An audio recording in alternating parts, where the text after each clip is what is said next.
So my objective here is to show that Through the Breach is a much more balanced game than Dungeons & Dragons. I'd like to thank my patron Echo. Thank you so much for supporting the channel. First off, let me introduce you to the suits here. They're actually the same suits that you know and love from a normal deck of playing cards. You've got the spades, the diamonds, the clubs, and the hearts, and instead they are the crows, masks, tomes, and rams. Now you're going to have your own deck of cards just like this for your player character, and each player is going to have their own individual one.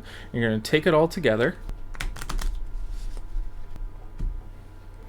Each player will draw 3 cards for their control hand.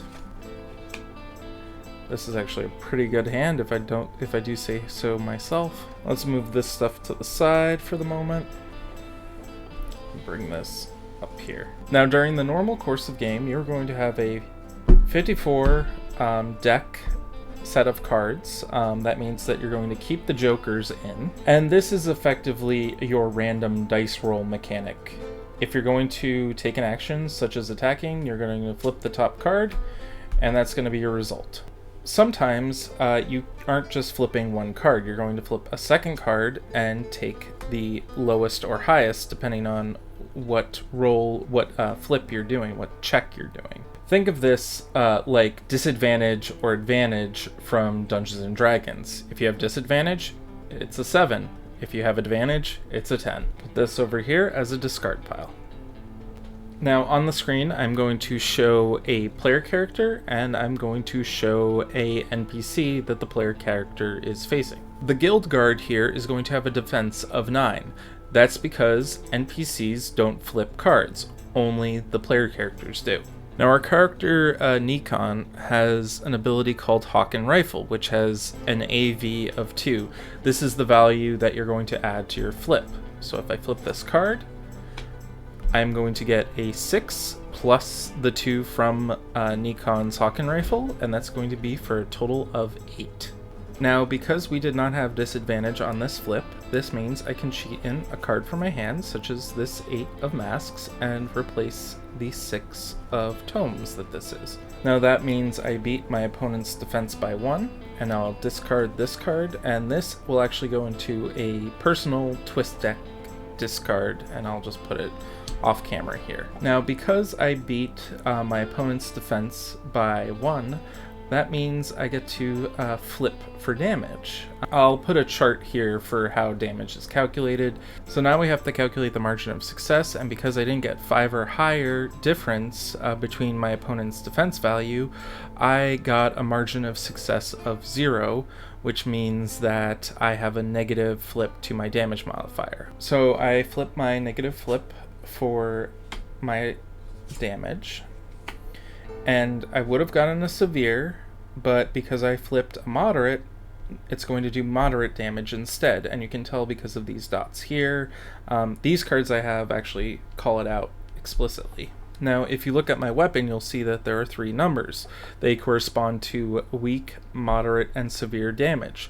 The moderate damage for the Hawk and Rifle is going to be 3. Because the guild guard has armor, that 3 is going to be subtracted by 1 because they have armor 1, and so it's only going to take 2 wounds out of its 5. Now what if the guild guard decides to shoot at our intrepid hero? Well, instead of flipping for the attack, we flip for the defense of the PC. So we flip. We get a 10.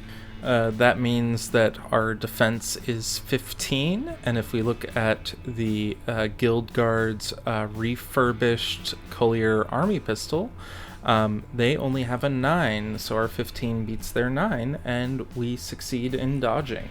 Now say if we did fail that roll, that would be a 7 to the Collier Pistol's 9, so that means we have another negative flip. Luckily this is all weak damage because it only has 1 dot here. Our character does not have armor, so they are going to take 1 wound from the pistol shot. Now, why do I like this system better than Dungeons & Dragons? Well, as I said before, If I had flipped this for my defense and I got a 7, well, how can I dodge the damage? Well, I can just cheat fate, take a card from my hand, and replace the one I flipped. And now I've just dodged damage. Now, unlike Dungeons & Dragons, where you're stuck with a roll if you roll it, like this 6, Through the Breach allows you to have a hand of cards at your beck and call that you can use to replace any card that you flip, and allows you to draw extra cards depending on certain abilities you may have, or if we run out of cards in the Fate deck here. The only thing that Dungeons & Dragons has that Through the Breach doesn't have is a good system of checking for an encounter balance. As a rule of thumb, minions are pretty easy to take care of. The Enforcer type characters are a lot more difficult, and the Master characters are your boss characters. If I were to give some advice on how to build encounters, I would say that minions are probably about 3/4 of the power of a single player character, Enforcers are about on a 1-to-1, and Masters are probably on par with about 3 or 4 players. So if you're going to run a Master against a group, you're probably going to want to run either one with a handful of minions or one with one Enforcer, just to be safe, because we all know that the action economy can definitely screw over people. Honestly, make adjustments as you see fit. It's all about catering to your players and their power level, and to giving them just the little bit of challenge that they need to feel like they could have lost. If you're interested in learning more about Through the Breach, check out this video right here, and it'll tell you all you need to know. Thank you so much for watching, and have a good one.